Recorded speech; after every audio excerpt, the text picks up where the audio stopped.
কেমন আছো? জি মিস, আলহামদুলিল্লাহ ভালো আছি। আপনি কিরকম আছেন? আলহামদুলিল্লাহ ভালো আছি। গত ক্লাসে কি পড়ানো হয়েছিল মনে আছে তানিশা? মিস, গত ক্লাস তো হয়নি, বন্ধ ছিল না।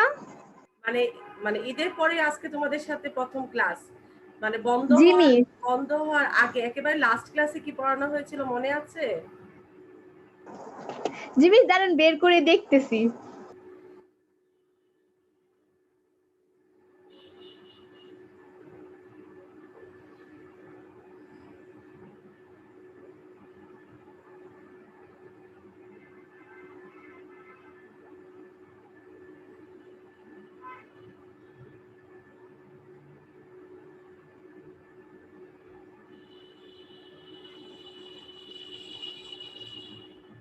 মিস, তৃতীয় অধ্যায় সৃজনশীল নিয়ে আলোচনা করেছিলেন। আচ্ছা, সৃজনশীল নিয়ে আলোচনা করেছিলাম, পাশাপাশি মনে হয় বহু নির্বাচনী প্রশ্ন নিয়ে আলোচনা করেছিলাম, তাই না? জি মিস, বহু নির্বাচনগুলি হ্যাঁ ধরেছিলেন হ্যাঁ আর বলে আলোচনা করেছেন হ্যাঁ, সৃজনশীল নিয়ে। ঠিক আছে। দেখো, আমরা অধ্যায় 3-এর আরো কিছু বহুনির্বাচনী প্রশ্ন নিয়ে আলোচনা করবো আজকে ক্লাসে। এটা একেবারে শেষের দিকে, কিন্তু আমরা শুরুতে আজকে অধ্যায় 4 নিয়ে আলোচনা করব। এটা আমাদের একেবারে নতুন আজকে চ্যাপ্টার। আমরা অধ্যায় 1, 2 পর্যায়ক্রমে শেষ করেছি। 3টা চ্যাপ্টার শেষ হয়েছে।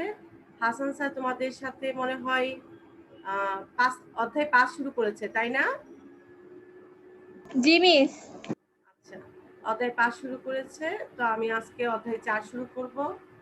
তোমরা একটু খেয়াল করো। পড়ো তানিশা, পড়ো। স্ক্রিনে দেখতে পাচ্ছ? জি মিস। হ্যাঁ, পড়ো। চতুর্থ অধ্যায়, মূলধন ও মুনাফা জাতীয় লেনদেন। একটি ব্যবসা প্রতিষ্ঠানে অনির্দিষ্ট কাল ব্যাপী চলমান থাকবে, যা সকলে আশা করে নির্দিষ্ট সময়ের পর পর ব্যবসার লাভ ক্ষতি ও সর্বাধিক ব্যবস্থা জানাও প্রয়োজন। কিন্তু লেনদেন এমন যাদের সুবিধা নির্দিষ্ট বিষয় শেষ হয়ে যায়, এবং কিছু লেনদেন এমন যাদের সুবিধা দীর্ঘ সময়বিধি ব্যাপী পাওয়া যায়। এই অবস্থায় বিবেচনা করে লেনদেন সমূহ মূলধন ও মুনাফা জাতীয় এই দুই ভাগে বিভক্ত করা হচ্ছে। মূলধন লেনদেন সমূহ সঠিকভাবে ভিত্তি কারণের উপর ব্যবসায় প্রকৃত লাভ ক্ষতি ও আর্থিক অবস্থা জানা নির্ভর করে। তাই মূলধন ও মুনাফা জাতীয় লেনদেন সঠিকভাবে চিহ্নিত করার মাধ্যমে হিসাব বিজ্ঞানের উদ্দেশ্য অর্জন কি বলে এটাকে নিতে হয়, তাৎপত্য হয়। ত্বরান্বিত হয়। ধন্যবাদ। খেয়াল করো, একটি ব্যবসা প্রতিষ্ঠান অনির্দিষ্ট কালব্যাপী চলমান থাকবে। এটা হচ্ছে আমাদের হিসাব বিজ্ঞানের যে নীতিগুলো আছে, সেই নীতির একটি হচ্ছে চলমান ধারণা নীতি অনুযায়ী ধরে নেওয়া হয় অনির্দিষ্ট কালব্যাপী কি হবে, চলমান থাকবে। মানে অনেক দিন পর্যন্ত এই ব্যবসাটা চলবে, এটা সবাই আশা করে। নির্দিষ্ট সময় পরপর ব্যবসায়ে লাভ ক্ষতি বা সার্বিক অবস্থাও জানা প্রয়োজন। নির্দিষ্ট সময় পরপর মালিক পক্ষ কিংবা কর্মচারী কর্মকর্তা কিংবা যারা প্রতিষ্ঠানের যদি ওই প্রতিষ্ঠানে যদি শেয়ার ছাড়া হয় তাহলে শেয়ার হোল্ডার, অর্থাৎ কেউ যদি বিনিয়োগ করে বিনিয়োগকারী, কিংবা যদি ব্যাংক থেকে ঋণ না হয় তাহলে ওই ব্যাংক প্রতিষ্ঠান, এছাড়াও সরকার। কারণ সরকার কি করে, আয়ের উপর কর নির্ধারণ করে। এই সবারই কি লাভ ক্ষতি ও সার্বিক অবস্থা জানার প্রয়োজন হয়ে থাকে। এই জন্য তথ্য ব্যবহারকারীকে আমরা জেনেছি দুই ভাগে ভাগ করা হয়, একটি হচ্ছে অভ্যন্তরীণ আর একটি হচ্ছে বাহ্যিক। এখন একটা প্রতিষ্ঠানে অসংখ্য ধরনের লেনদেন হয়ে থাকে। সেই লেনদেনগুলো দেখো, এখানে কিছু লেনদেন এমন রয়েছে যাদের, ওয়ালাইকুম আসসালাম, যাদের সুবিধা নির্দিষ্ট সময়ে শেষ হয়ে যায়। আবার কিছু লেনদেন আছে যাদের সুবিধা দীর্ঘ সময় ব্যাপী পাওয়া যায়।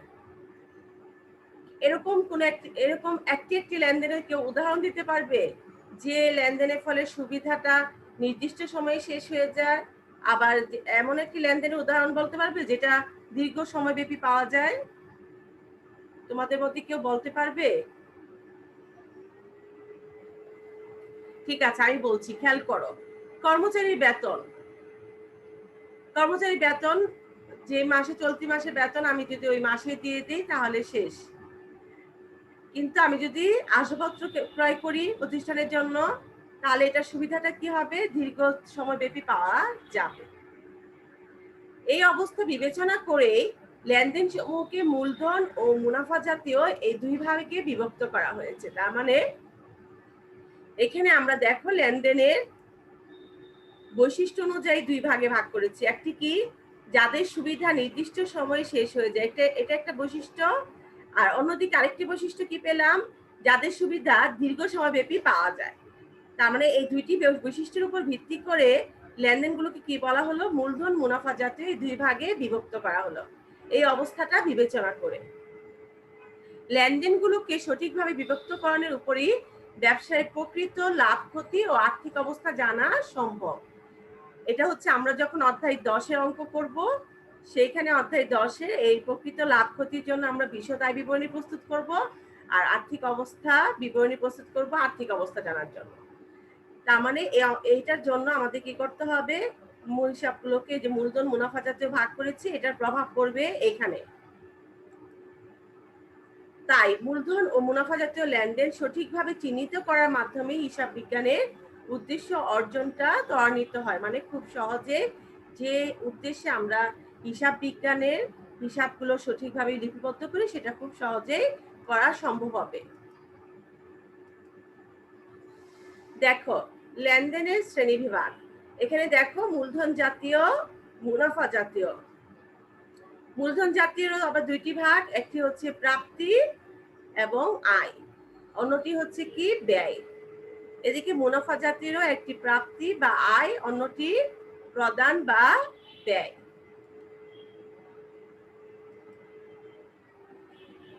এই চতুর্থ অধ্যায় পড়ে তোমরা কি জানতে পারবে, মূলধন ও মুনাফা জাতীয় লেনদেনের ধারণা বর্ণনা করতে পারবে, মূলধন ও মুনাফা জাতীয় লেনদেনের পার্থক্য নিরূপণ করতে পারবে, মূলধন ও মুনাফা জাতীয় লেনদেনের পার্থক্যকরণের প্রয়োজনীয়তা বুঝতে পারবে। অর্থাৎ কেন মূলধন মুনাফা জাতীয় লেনদেনগুলোকে পার্থক্য করতে হবে, এটার প্রয়োজনটা কি সেটাও তোমরা বুঝতে পারবে।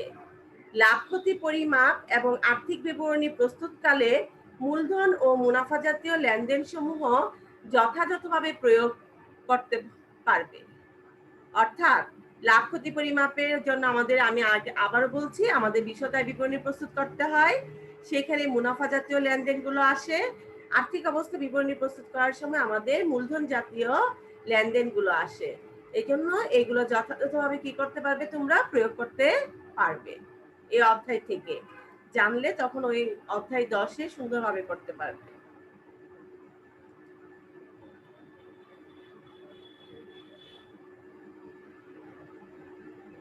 ঝুমু আক্তার, ঝুমু আক্তার শুনতে পাচ্ছ? জি মিস। হ্যাঁ পড়ো।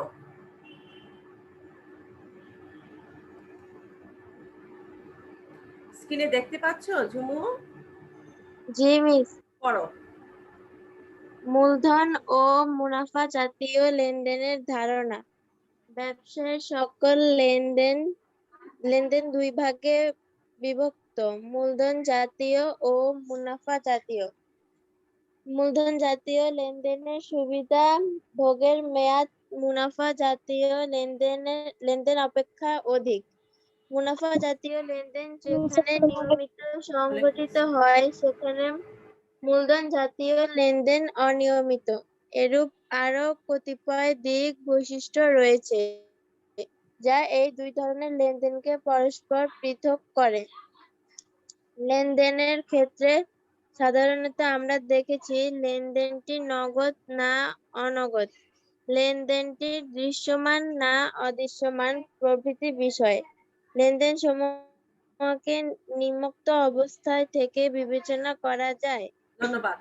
খেয়াল করো, তার মানে কি ব্যবসায়ের সকল লেনদেন দুই ভাগে বিভক্ত। আমরা জেনেছি একটু আগে যে একটি হচ্ছে মূলধন জাতীয় এবং অন্যটি হচ্ছে মুনাফা জাতীয়। মূলধন জাতীয় লেনদেনের সুবিধা ভোগের মেয়াদ মুনাফা জাতীয় লেনদেন অপেক্ষা অধিক। অর্থাৎ আমরা জেনেছি মুনাফা জাতীয় লেনদেন থেকে মূলধন জাতীয় লেনদেনের যে সুবিধাটা সেটা আমরা বেশি সময় ধরে ভোগ করতে পারি। মুনাফা জাতীয় লেনদেন যেখানে নিয়মিত সংঘটিত হয় সেখানে মূলধন জাতীয় লেনদেন কি হয়? অনিয়মিত। তার মানে আমরা এখান থেকে এখন দুইটি বৈশিষ্ট্য জানলাম। একটি বৈশিষ্ট্য হচ্ছে মুনাফা জাতীয় লেনদেন ভোগ করার সুবিধাভোগের মেয়াদ কম এবং মূলধন জাতীয় লেনদেনের সুবিধাভোগের মেয়াদ বেশি। মুনাফা জাতীয় লেনদেন হয় নিয়মিত আর মূলধন জাতীয় লেনদেন হচ্ছে অনিয়মিত। কিন্তু এর আগে আমরা অধ্যায় 2-এ জেনেছিলাম যে লেনদেনটি নগদ না অনগদ, দৃশ্যমান না অদৃশ্যমান, এটির উপর ভিত্তি করে আমরা লেনদেনগুলো বিবেচনা করেছিলাম। এখন আমরা লেনদেনগুলো ধারণা নিচ্ছি কোনটি মূলধন জাতীয় এবং কোনটি মুনাফা জাতীয়। দেখো এখানে হচ্ছে দীর্ঘমেয়াদী অনিয়মিত বড় অঙ্কের, এ পাশে দেখো স্বল্পমেয়াদী নিয়মিত ছোট অঙ্কের। লেনদেন হতে সুবিধাভোগ দীর্ঘমেয়াদী স্বল্পমেয়াদী, অর্থাৎ দীর্ঘমেয়াদীটা হবে তোমার মূলধন জাতীয়, স্বল্পমেয়াদীটা হবে মুনাফা জাতীয়। লেনদেনের পুনরাবৃত্তি সংখ্যা, অর্থাৎ মানে নিয়মিত হবে, অনেকগুলো সংখ্যা হবে, এটি হচ্ছে মুনাফা জাতীয় ক্ষেত্রে হবে নিয়মিত, বারবার হবে এই লেনদেনগুলো। আর মূলধন জাতীয় ক্ষেত্রে হবে অনিয়মিত, মানে বারবার হবে না, অনেক সময় পর পর এই লেনদেনগুলো হয়ে থাকবে। টাকার পরিমাণ, মুনাফা জাতীয় লেনদেনে টাকার পরিমাণগুলো হবে ছোট অঙ্কের আর মূলধন জাতীয় লেনদেনে টাকার পরিমাণ হবে বড় অঙ্কের। এই পাশে হচ্ছে মূলধন জাতীয় আর এই পাশে হচ্ছে আমাদের মুনাফা জাতীয়। মাঝখানের এই বৈশিষ্ট্যের ভিত্তিতে মূলধন এবং মুনাফা জাতীয় আমরা চিহ্নিত করব।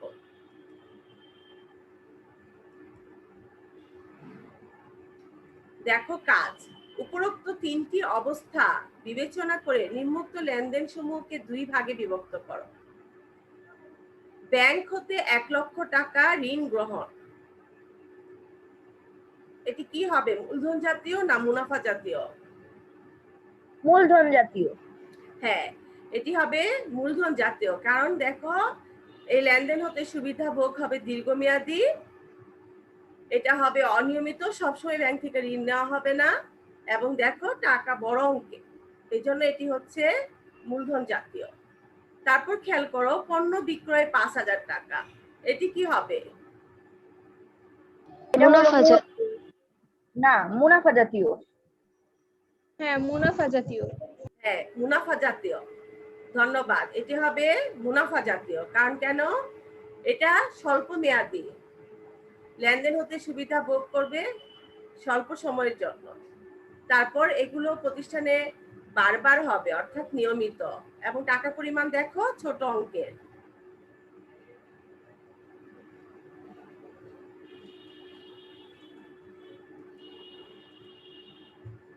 দেখো পণ্য বিক্রয় 5,000 টাকা, টাকার অঙ্কটা কি? ছোট। বাকিতে আলমারি ক্রয় 20,000 টাকা,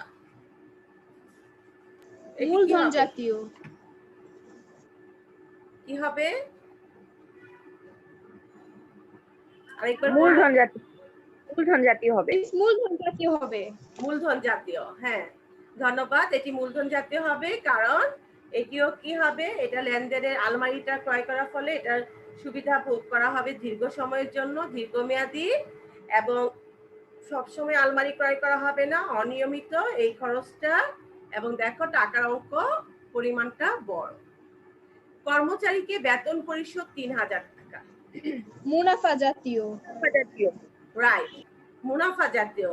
যদি আমরা কি বৈশিষ্ট্য ভিত্তিতে, যে এটা স্বল্প সময়ের জন্য, কারণ বেতন পরিশোধ করে দিলে স্বল্প সময়ের সুবিধা, এটা পরবর্তী মাসে আবার যখন কর্মচারী কাজ করবে তখন আবার তাকে বেতন দেওয়া হবে, স্বল্প সময়ের সুবিধা ভোগ করা হচ্ছে, এবং এটা নিয়মিত হচ্ছে, প্রতি মাসেই হবে।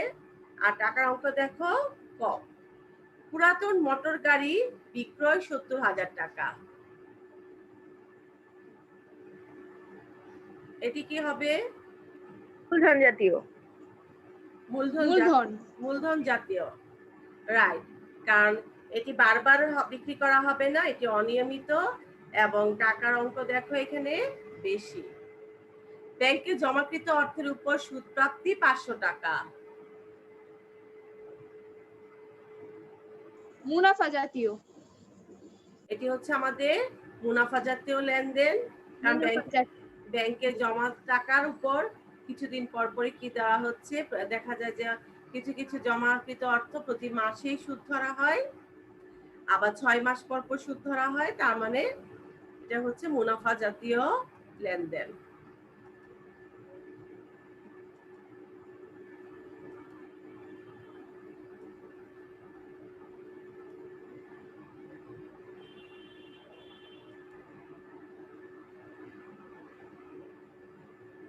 লামিয়া রহমান, শুনতে পাচ্ছ? হ্যাঁ, লামিয়া বলো।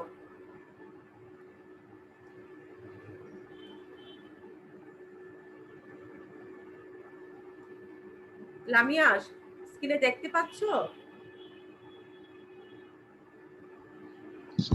আসসালামু আলাইকুম মিস।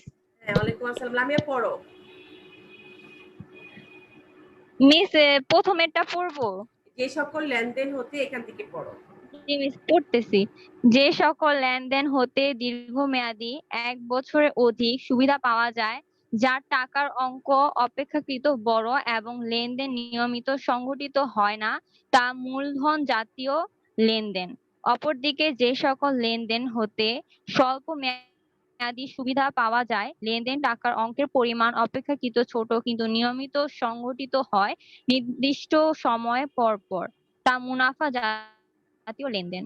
আচ্ছা, তোমরা সুন্দর করে খাতা স্টার চিহ্ন দিয়ে লিখে রাখো লেনদেন মুনাফা জাতীয় এবং মূলধন জাতীয়।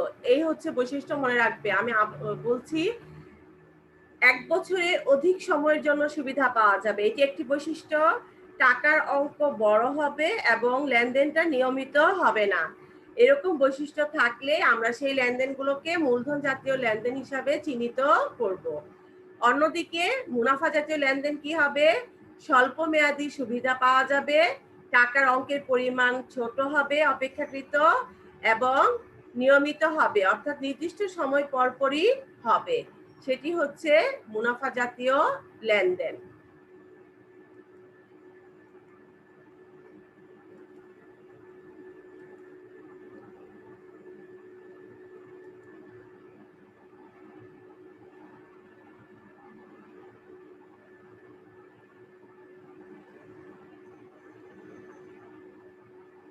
নাজিয়া বলো। জি মিস, বলতেছি। মূলধন জাতীয় প্রাপ্তি ও আয়। যে সকল প্রাপ্তি অনিয়মিত, টাকার পরিমাণ বড় এবং 1 বছরের অধিক সময় সুবিধা ভোগ করা যায়, তাই নাজিয়া, মূলধন জাতীয় নাজিয়া, প্রাপ্তি। হ্যাঁ বলো, জি মিস। বলো বলো মা। ব্যবসায় মূলধনায়ন, ব্যাংক হতে ঋণ গ্রহণ, স্থায়ী সম্পদ, আসবাবপত্র, জমি, যন্ত্রপাতি ইত্যাদি বিক্রয় প্রভৃতি মূলধন জাতীয় প্রাপ্তির উদাহরণ। মূলধন জাতীয় প্রাপ্তি ও মূলধন জাতীয় আয় একরূপ মনে হলেও কিছুটা পার্থক্য বিদ্যমান। মূলধন জাতীয় আয় মূলধন জাতীয় প্রাপ্তিরই একটি অংশ। ধন্যবাদ। খেয়াল কর, যে সকল প্রাপ্তি আমরা একটু আগে জানলাম বৈশিষ্ট্য, অনিয়মিত, টাকার পরিমাণ বড় এবং 1 বছরের অধিক সময় সুবিধা ভোগ করা যায়, তাই মূলধন জাতীয় প্রাপ্তি। ব্যবসায় মূলধন আনায়ন, ব্যাংক হতে ঋণ গ্রহণ, স্থায়ী সম্পদ যেমন আসবাবপত্র, জমি, যন্ত্রপাতি এগুলো বিক্রয় প্রভৃতি মূলধন জাতীয় প্রাপ্তির উদাহরণ। তোমরা মনে রাখবে। তার মানে কি? একটি হচ্ছে ব্যবসায় মূলধন আনায়ন, ব্যাংক হতে ঋণ গ্রহণ, স্থায়ী সম্পদ যদি কোনো বিক্রি করা হয় সেখান থেকে যে টাকাটা আসবে, অর্থাৎ আসবাবপত্র, জমি, যন্ত্রপাতি যাই স্থায়ী সম্পদ থাকে, সেগুলোকে মূলধন জাতীয় প্রাপ্তি হিসাবে কি করা হবে? গণ্য করা হবে। মূলধন জাতীয় প্রাপ্তি ও মূলধন জাতীয় আয় মনে হয় একরকম, আসলে কিছুটা পার্থক্য। মূলধন জাতীয় আয় মূলধন জাতীয় প্রাপ্তিরই একটি অংশ। কিরকম এখন আমরা দেখি এটি।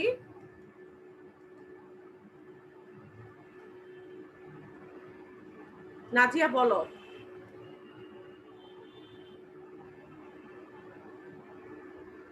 জি মিস। বলো। মূলধন জাতীয় আয়ও প্রতি বছর হয় না এবং উদাহরণও খুব বেশি নেই। কোনো যন্ত্রপাতি কয়েক বছর ব্যবহারের পর যদি বিক্রয় করা হয়, সেখান থেকে কিছু আয় হতে পারে। ধরা যাক একটি পুরাতন যন্ত্রপাতি বিক্রয় হলো ৮০,০০০ টাকা এবং এর ব্যবহার পরবর্তী বর্তমান মূল্য ৬৫,০০০ টাকা। এখানে মূলধন আয় হয়েছে ১৫,০০০ টাকা। ৮০,০০০ মাইনাস ৬৫,০০০। লক্ষ্য রাখতে হবে যে মূলধন জাতীয় প্রাপ্তি ৮০,০০০ টাকার সবটুকুই মূলধন জাতীয় আয় নয়। আচ্ছা, মেয়েরা একটু খেয়াল করো, মূলধন জাতীয় আয়ও প্রতি বছর হয় না এবং উদাহরণও খুব বেশি নেই। সাধারণত ব্যবসায়িক লেনদেনে এরকম মানে প্রতি বছরই হয় না এই ধরনের লেনদেন। কোনো যন্ত্রপাতি কয়েক বছর ব্যবহারের পর যদি বিক্রয় করা হয়, সেখান থেকে কিছু আয় হতে পারে।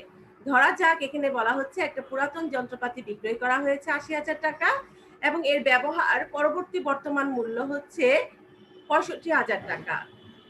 এখানে মূলধনী আয় হয়েছে ১৫,০০০ টাকা। তাহলে মূলধন জাতীয় প্রাপ্তি কত? ৮০,০০০ টাকা। অর্থাৎ মানে যন্ত্রপাতিটা যখন কিনা হয়েছিল তখন ব্যবহার করার পরবর্তী বর্তমান মূল্য হচ্ছে ৬৫,০০০ টাকা। ৮০,০০০ টাকা থেকে তাহলে ৬৫,০০০ টাকা মাইনাস করলে আমরা যেটা পাবো সেটাই হচ্ছে আমাদের, ওই পার্থক্যটাই হচ্ছে মূলধনী আয় ১৫,০০০ টাকা। জি মিস, আমরা ১৫,০০০ টাকা। মূলধন জাতীয় প্রাপ্তি, মূলধন জাতীয় আয় অনেকে বলা হচ্ছে একই মনে হয়, আসলে একই না। দেখো, মূলধনী আয় হচ্ছে মূলধন জাতীয় প্রাপ্তির একটি অংশ। এই যে ৮০,০০০ টাকা, এটারই একটি অংশ হচ্ছে ১৫,০০০ টাকা। তাহলে মূলধনী আয়টা হচ্ছে মূলধন জাতীয় প্রাপ্তির একটি অংশ, অর্থাৎ বিক্রয় করে আমরা যা পাবো সেই পুরোটাই হচ্ছে আমাদের মূলধন জাতীয় প্রাপ্তি। আর মানে ব্যবহারের পরবর্তী যে বর্তমান মূল্যটা থাকবে সেটা মাইনাস করলে যে পার্থক্যটা পাবো সেটাই হচ্ছে আমার মূলধন জাতীয় আয়। এখন দেখো এখানে একটি কাজ দেওয়া আছে। জনাব রতন ২০১৫ সালে একটি জমি ২,৮০,০০০ টাকায় ক্রয় করেন, যা ২০১৭ সালে ৪ লাখ টাকায় বিক্রয় করেন। মূলধন জাতীয় প্রাপ্তি ও মূলধন জাতীয় আয়ের পরিমাণ কত? কে বলতে পারবে? এখানে মূলধন জাতীয় আমি বলি। প্রাপ্তি বলো। মূলধন জাতীয় প্রাপ্তি হইলো গিয়ে ৪ লাখ টাকা, আর আর আহ, মূলধন জাতীয় আয়টা আমি ঠিক বের করছি। এটা বের করে দেখতে হবে। করো। জি মিস, করতেছি একটা।১,২০,০০০ টাকা। হ্যাঁ, রাইট। আমাদের হবে কি, মূলধন জাতীয় প্রাপ্তি হচ্ছে ৪ লক্ষ টাকা এবং মূলধন জাতীয় আয় হচ্ছে ১,২০,০০০ টাকা। তোমাদেরকে ধন্যবাদ। শোনো, এরকম যদি বহু নির্বাচনী প্রশ্ন থাকে তাহলে আশা করি তোমরা পারবে। তারপরেরটি দেখো। সাবিকুন নাহার জয়েন হয়েছে কি আজকে? নো মিস, কয়েকদিন ধরে ক্লাস করতেছে না, অসুস্থ মেবি নাকি। সুস্থ? মিস জানি না, কিন্তু ক্লাস করতেছে না উনি। আচ্ছা আচ্ছা, রিয়া বলো। রিয়া, শুনতে পাচ্ছ? জি মিস। বলো। কি মিস? সরি মিস, বুঝিনি। পড়ো, স্লাইডটি পড়ো।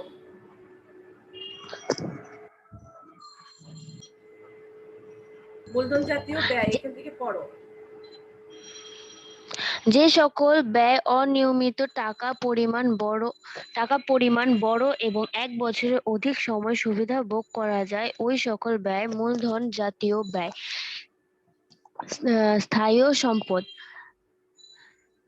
স্থায়ী সম্পদ, জমি, আসবাবপত্র, যন্ত্রপাতি, মোটর গাড়ি ইত্যাদি। স্থায়ী সম্পদ ক্রয় সম্পর্কিত অন্যান্য খরচ, সম্পদ ক্রয়, আমদানি শুল্ক, জাহাজ ভাড়া, পরিবহন খরচ,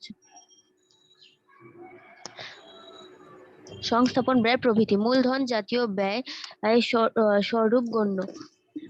এখানে উল্লেখযোগ্য যে সকল ব্যয় ফলে সম্পদ সম্প্রসারিত ও আয়ুষ্কাল আয়ুষ্কাল বৃদ্ধি পায়, তাও তাও মূলধন জাতীয় ব্যয়। ঠিক আছে, তোমাকে যেমন ধন্যবাদ মেশিন। প্রিয়া, ধন্যবাদ। খেয়াল করো, যে সকল ব্যয় অনিয়মিত, টাকার পরিমাণ বড় এবং 1 বছরের অধিক সময় সুবিধা ভোগ করা যায়, ওই সকল ব্যয়ই মূলধন জাতীয় ব্যয়। স্থায়ী সম্পদ, জমি, আসবাবপত্র, যন্ত্রপাতি, মোটর গাড়ি ইত্যাদি ক্রয়, স্থায়ী সম্পদ ক্রয় সম্পর্কিত অন্যান্য খরচ। সম্পদ ক্রয়ের মানে শুধু যে সম্পদ ক্রয় তাও না, সম্পদ ক্রয়ের সময় যদি আরো আনুষঙ্গিক খরচ থাকে সেগুলো মূলধন জাতীয় ব্যয় হিসাবে গণ্য হবে। যেমন কি ক্রয়ের সময় যদি কোনো আমদানি শুল্ক দেওয়া লাগে, জাহাজ ভাড়া দেওয়া লাগে, পরিবহন খরচ, সংস্থাপন ব্যয়, এসব খরচ থাকলে সেগুলো মূলধন জাতীয় ব্যয় হিসেবে গণ্য হবে। এখানে উল্লেখ্য যে সকল ব্যয়ের ফলে সম্পদ সম্প্রসারিত ও আয়ুষ্কাল বৃদ্ধি পায়, তাও মূলধন জাতীয় ব্যয়। যেমন মেশিন পুরনো হয়ে যাওয়ার পর 10,000 টাকা মূল্যের নতুন যন্ত্রাংশ সংযোজন করে মেরামত করা হলো, ফলে মেশিন সচল হওয়ার পাশাপাশি তার মেয়াদও বৃদ্ধি পাবে।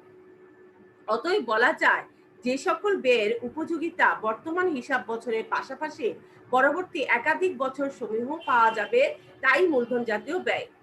ধরো কম্পিউটারে কোনো কিছু সমস্যা হয়েছে, সেই কম্পিউটারটা এখন যদি মেরামত করা হয়, মেরামত করার পর দেখা গেল যে ওই কম্পিউটারটা আরো 5 বছর আমি ব্যবহার করতে পারবো, তাহলে ওই কম্পিউটার মেরামত করতে গিয়ে যে খরচটা হবে সেই খরচটা মূলধন জাতীয় ব্যয় হিসেবে গণ্য করা হবে।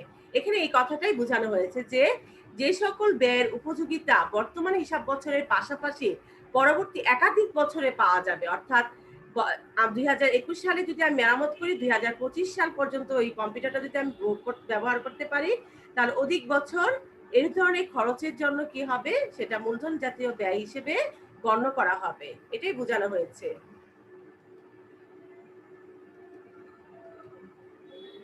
মূলধন জাতীয় প্রাপ্তি ও আয়। যে সকল প্রাপ্তি নির্দিষ্ট সময় পর পর অর্থাৎ নিয়মিত আদায় হয় এবং নির্দিষ্ট সময়ের মধ্যে উপযোগিতা শেষ হয়ে যায়, তাই মুনাফা জাতীয় প্রাপ্তি।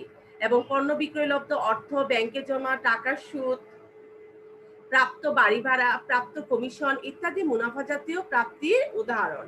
মুনাফা জাতীয় প্রাপ্তি, মুনাফা জাতীয় আয় একই অর্থবোধক মনে হলেও পার্থক্য বিদ্যমান। একই রকম, আমরা যখন মূলধন জাতীয় জেনেছি যে একই রকম না, মূলধন জাতীয় প্রাপ্তির একটি অংশ হচ্ছে মূলধন জাতীয় আয়, ঠিক তেমনি এখানেও মুনাফা জাতীয় প্রাপ্তির একটি অংশ হবে মুনাফা জাতীয় আয়। মুনাফা জাতীয় প্রাপ্তির সবটুকুই একটি নির্দিষ্ট সময়ে মুনাফা জাতীয় আয় হয় না, শুধুমাত্র একটি অংশ।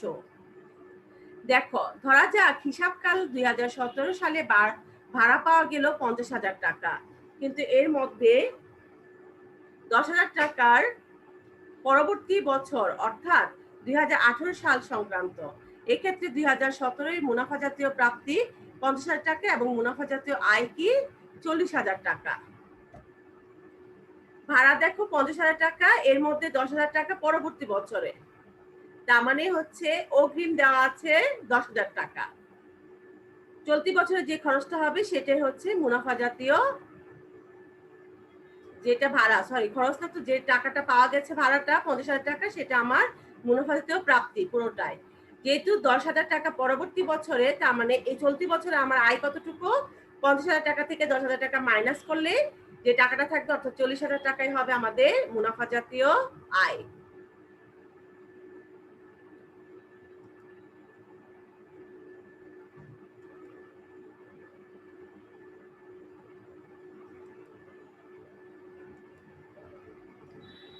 তার মানে আমরা অধ্যায় 4-এর আজকে আমরা এই পর্যন্তই আলোচনা করব। পরবর্তী ক্লাসে আমি আবার মুনাফা জাতীয় আয় ব্যয় এইগুলো নিয়ে আলোচনা করব বিস্তারিত। আমরা গত ক্লাসে অধ্যায় 3-এর যে বহু নির্বাচনী প্রশ্ন নিয়ে আলোচনা করেছিলাম বোর্ড কোশ্চেনের, আজকে এরপর যে কিছু অঙ্ক আছে সেগুলো নিয়ে আলোচনা করব। তোমরা একটু ক্যালকুলেটর নিয়ে বসে যাও।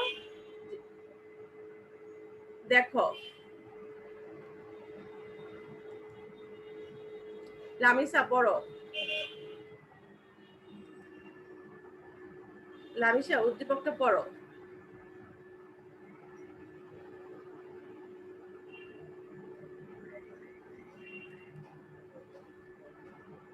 লামিসা শুনতে পাচ্ছো?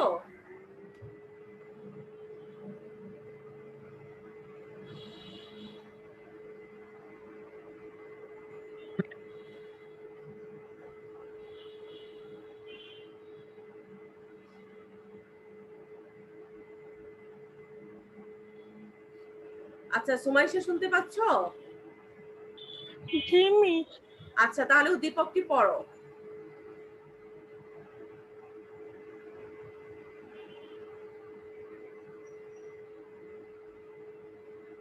স্ক্রিনে দেখতে পাচ্ছ?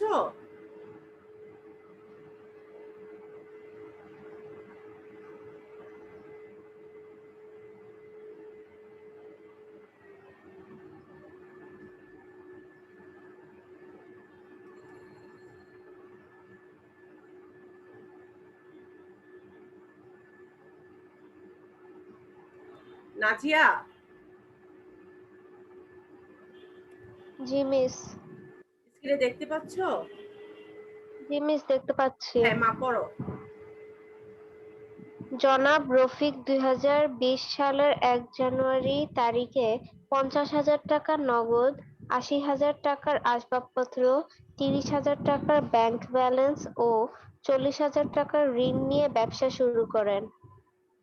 28, জনাব রফিকের প্রারম্ভিক মূলধনের পরিমাণ কত? হ্যাঁ, বলো তো মা, প্রারম্ভিক মূলধনের পরিমাণ কত বলতে পারবে? 1 জানুয়ারি তারিখে মিস 50,000 টাকা 2 লক্ষ টাকা। কত হবে? মিস ক, জি মিস। 2 লক্ষ টাকা। কিভাবে বলো তো?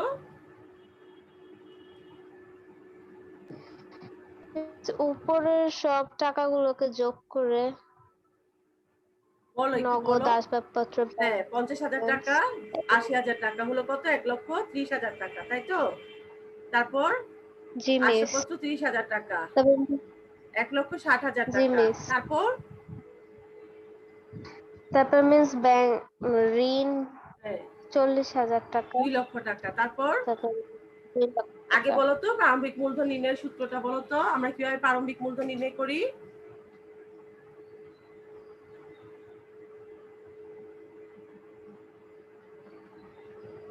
প্রারম্ভিক মূলধন নির্ণয়ের সূত্র কি? প্রারম্ভিক মোট সম্পদ মাইনাস প্রারম্ভিক মোট দায়। তাহলে তাহলে প্রারম্ভিক মোট সম্পদ কত? 50,000 টাকা নগদ, আরো যে ঋণ নিয়েছি, ঋণ নিলে আমাদের জাবেদাটা কি? নগদান হিসাব ডেবিট, ব্যাংক ঋণ হিসাব ক্রেডিট। তার মানে 40,000 টাকা আরো নগদ টাকার সাথে বেড়ে যাবে। 50,000 টাকা, 40,000 টাকা হবে কত? 90,000 টাকা। 80,000 টাকা হচ্ছে আমাদের আসবাবপত্র, তাহলে 90,000 80,000 হচ্ছে 1,70,000 টাকা। আসবাবপত্র হচ্ছে 30,000, সরি ব্যাংক ব্যালেন্স হচ্ছে 30,000 টাকা, এই হচ্ছে 2 লক্ষ টাকা। মোট প্রারম্ভিক মোট সম্পদ পেলাম 2 লক্ষ টাকা। প্রারম্ভিক মোট দায় কত হচ্ছে আমাদের? 40,000 টাকা। 2 লক্ষ টাকা থেকে 40,000 টাকা মাইনাস করলে আমরা পাবো কত? 1,60,000 টাকা। ক্লিয়ার নাজিয়া?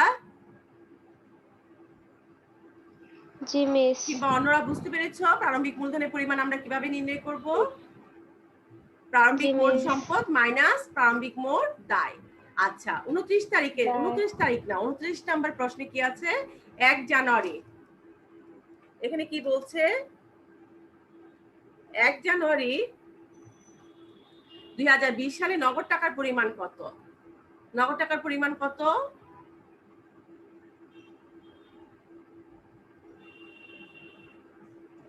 হনং 50,000 টাকা। কত?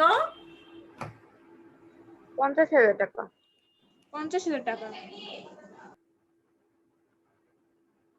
50,000 টাকা নগদ টাকার পরিমাণ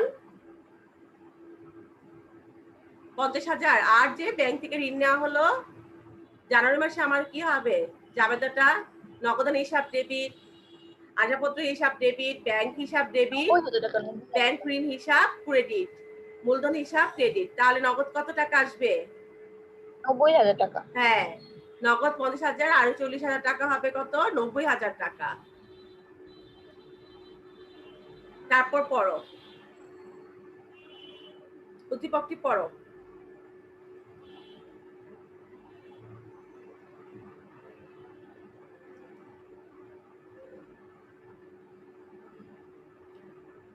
জেরিন পড়ো। জেরিন শুনতে পাচ্ছ?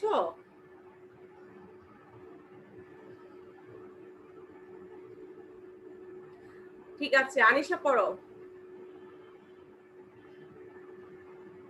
জি মিস, করতেছি। মিস্টার রায়হানের কতিপয় হিসাবের জের হলো নগদ 75,000 টাকা, মজুদ পণ্য 20,000 টাকা, অফিস সরঞ্জাম 20,000 টাকা এবং পাওনাদার 10,000 টাকা। 30 নাম্বার প্রশ্ন, মিস্টার রায়হানের মূলধনের পরিমাণ কত? বলো মূলধনের পরিমাণ কত? নিচে একটু হিসাব করে নিন।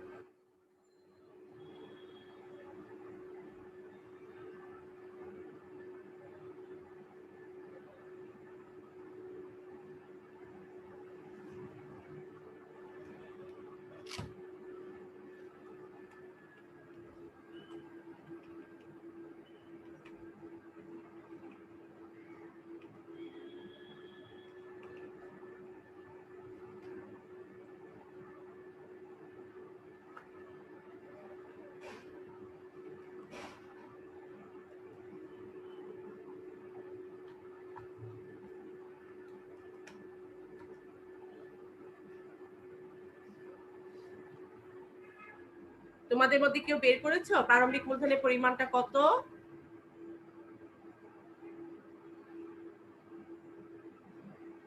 1,05,000 টাকা। ধন্যবাদ। 1,05,000 টাকা। আমাদের প্রারম্ভিক মোট সম্পদ হবে 75,000, 20,000, 20,000, এই তিনটি যোগ হবে। আর পাওনাদার বিয়োগ হবে। প্রারম্ভিক দায় হচ্ছে আমাদের 10,000 টাকা, মাইনাস করলেই হচ্ছে আমাদের 1,05,000 টাকা। মিস্টার রায়হানের চলতি সম্পদের পরিমাণ কত? বলো তো চলতি সম্পদের পরিমাণ কত?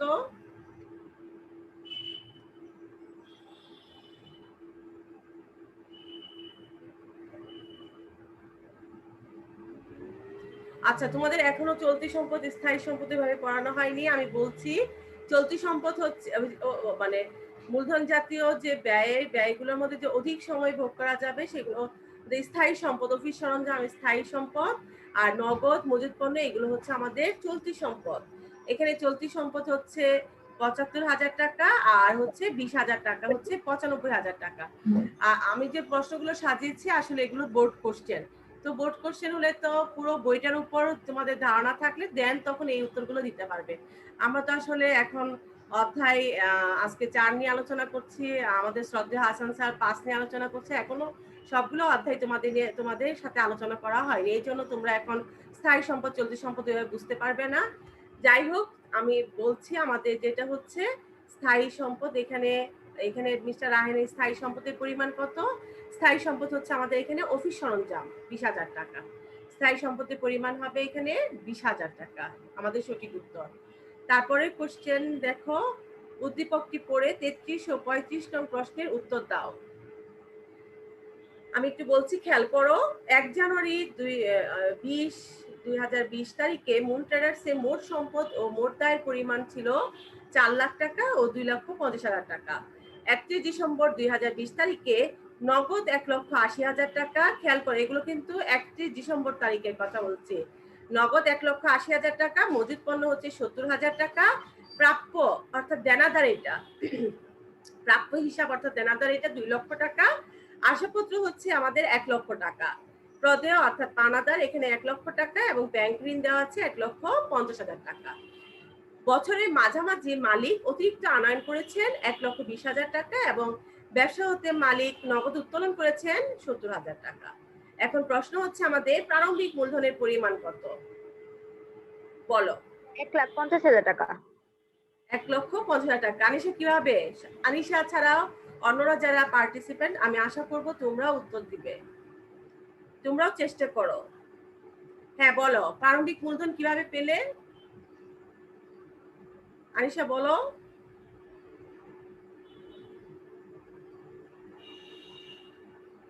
আনিশা,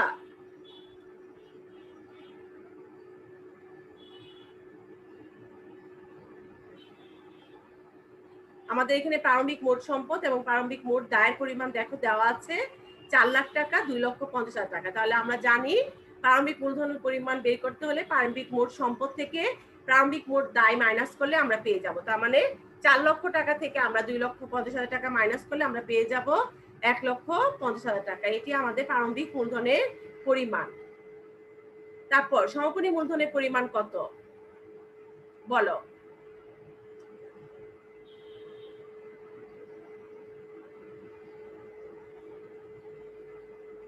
খেয়াল করো মেয়েরা, সমাপনী মূলধনের পরিমাণ, এখানে আমাদের সমাপনী দেখো, এখানে সম্পদগুলো দেওয়া আছে। নগদ হচ্ছে দেখো 1,80,000 টাকা, নগদ 1,80,000 টাকার সাথে আমরা মজুত পণ্য যোগ করব হচ্ছে 70,000 টাকা। তারপর হচ্ছে প্রাপ্য হিসাব আছে আমাদের 2 লক্ষ টাকা, আশাপত্র দেওয়া আছে আমাদের 1 লক্ষ টাকা, এই হচ্ছে আমাদের 5,50,000 টাকা। এটা থেকে আমরা সমাপনী দায় বাদ দিব হচ্ছে -1 লক্ষ টাকা। ব্যাংক ঋণ আছে আমাদের 1,50,000 টাকা। তার মানে আমাদের সমাপনী মূলধনের পরিমাণ হচ্ছে কত? 3 লক্ষ টাকা। বুঝতে পারছো মেয়েরা? 3 লাখ টাকা। সমাপনী মোট সম্পদ থেকে সমাপনী মোট দায় মাইনাস করলে আমরা সমাপনী মূলধনের পরিমাণ পেয়ে যাব।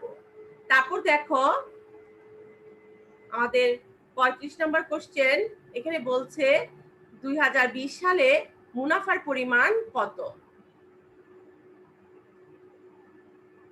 তাহলে মুনাফার পরিমাণ আমাদের বের করতে হলে কি করতে হবে? আমাদের সূত্রটা সমাপনী মূলধনের সাথে উত্তোলন যোগ করতে হবে, আবার প্রারম্ভিক মূলধনের সাথে আমাদের অতিরিক্ত মূলধন যোগ করতে হবে,